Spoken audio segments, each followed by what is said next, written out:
Welcome again to class. This week, our 10th week of the trimester, we'll be learning about igneous rocks. You agree with me that we've learned about igneous rocks in our first trimester, right? Yes. We discussed igneous rocks extensively, but by way of a reminder, by way of a review, we're looking at igneous rocks again, and I hope you are ready to contribute because it will be a discussion class kind of. Okay, so let's remind ourselves what are rocks. A rock is a solid collection of minerals, you know that. And a mineral is a combination of the same or different elements. You know examples of rocks and minerals. I'll be very fast. These are some examples of rocks. And then, how are igneous rocks formed? How are they formed? They are formed by the cooling down and solidification of magma or lava. You might ask, what is the difference between lava and magma? Magma is molten rock, liquid rock, that is, rock in its liquid form, while lava is rock in its solid form. Right. Now, during a volcanic eruption, when the temperature inside the earth's crust becomes very high, very hot. Mind you, we have different layers of the earth. Now, the innermost part of the earth is the core, and inside there we have rocks. Sometimes, due to some movements of the earth, the temperature there becomes so high, and then the rocks melt, and it's so hot, it's red hot. Okay, it is this melted rock that comes out on the surface of the earth as volcanoes. Now, there are times that these rocks do not make it out up to the surface. They erupt within the earth's crust and cool within the earth's crust. That is, before they erupt on the surface, they already cool. And of course, this cooling process takes a very long time because there is no air to cool them down there. They are not exposed to the surface of the earth. And on the surface of the earth, the temperature is cool. But within the earth, it is so hot.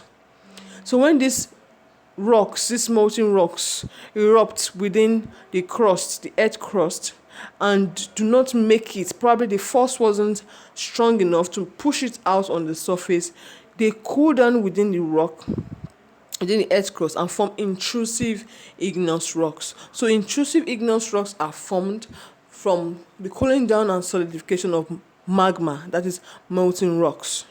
Right? And because they cool so slowly, they form large crystals. They can cool for thousands of years. Okay? Now, let's compare them with extrusive igneous rocks. This molten rock, they find their way to the surface of the earth. That's the one you and I see as a volcanic eruption. Now, on the surface of the earth, the temperature is much, much cooler. And so these molten rocks turn to lava quickly. They become lava. They turn to lava, become strong quickly, right? And then they form extrusive igneous rock. Because they cool down faster than the intrusive igneous rocks, they now form with less crystals. Do you understand that? So if you want to know an intrusive igneous rock, under a microscope you find large crystals. You know what crystals are? Shiny substances. They have three-dimensional shapes. And then the extrusive igneous rocks have less crystals. Generally, some examples of igneous rocks are basalt, granite, gabbro, and they are so hard. Igneous rocks are so hard, unlike sedimentary rocks that are soft. Igneous and metamorphic rocks are so hard. That is why igneous rocks are used for construction and building purposes. When you want to construct roads, see those granites, those big rocks that they use. Yes, igneous rocks are used. Making of pavements, even making of jewelries. We use igneous rocks. They are very hard rocks, difficult to break. Okay, so these are some uses of igneous rocks. And this brings us to the end of the class. Our next class, we'll be dealing with sedimentary rocks, which form from sediments when igneous rocks and metamorphic rocks break down in a process called weathering. They now form small particles, sediments like sands, stones, and these sediments come together to now form sedimentary rocks.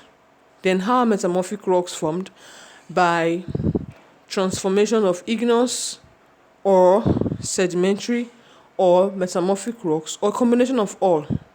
So metamorphic rocks are formed from pre-existing rocks. So this is a general summary. I know this is not strange to you. I hope that you refer back to your notebooks for clarification. But until then, it is my last class, so I'm saying goodbye and see you next trimester.